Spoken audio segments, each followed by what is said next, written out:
আমরা ঢাকার পরিস্থিতিটা দেখে আসতে চাই। সেখানে হয়তো কি পরিস্থিতি দেখা যায়, আমাদের দুজন সহকর্মীকে আমরা দেখতে পাচ্ছি, সম্রাট হোসেন এবং ফয়সাল হোসেন। শুরুতে আমরা সম্রাটের কাছে যেতে চাই। সম্রাট, ঢাকার পরিস্থিতি আজকে কেমন দেখছেন? বিশেষ করে উৎসবের আমেজ রয়েছে, ঢাকা অনেকটাই ফাঁকা, কিন্তু এখন কি ধীরে ধীরে মানুষ বের হচ্ছে? ধন্যবাদ মামুন। মূলত এই ত্রয়োদশ জাতীয় সংসদ নির্বাচনে যেটি আপনারা বলছিলেন যে উৎসব মুখর পরিবেশেই কিন্তু দেশবাসী তাদের যেই কাঙ্ক্ষিত ভোট, সেই ভোট কিন্তু তারা দিয়েছে। এর পরপরই কিন্তু আমরা দেখেছি, অর্থাৎ যেহেতু এই ভোট উৎসবকে কেন্দ্র করে অনেকেই তার নিজ নিজ আসনের যেই ভোটার, সেই ভোটার তাদের প্রার্থীদের, পছন্দের প্রার্থীদের ভোট দিয়ে তাদের জয় সুনিশ্চিত করেছে। এর পরপরই কিন্তু আমরা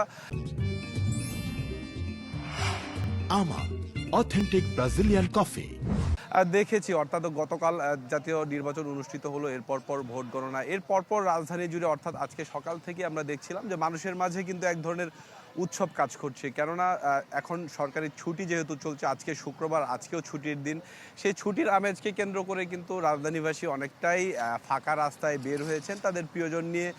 কেউ কেউ আসছেন, এমনকি তারা যেটি বলছিলেন যে তারা একটি সুষ্ঠু ভোটের অপেক্ষায় ছিলেন অনেক দিন, আর সেই সুষ্ঠু ভোটটি ঠিকঠাক মতো অনুষ্ঠিত হয়, এই দেশবাসীও খুশি। অর্থাৎ এই নির্বাচনের পরপরই কিন্তু এখন পর্যন্ত কিন্তু উৎসবের আমেজ বিরাজ করছে। তো এই ছিল মামুন রাজধানীর টিএসসি থেকে সর্বশেষ। সম্রাট, অনেক ধন্যবাদ আপনাকে।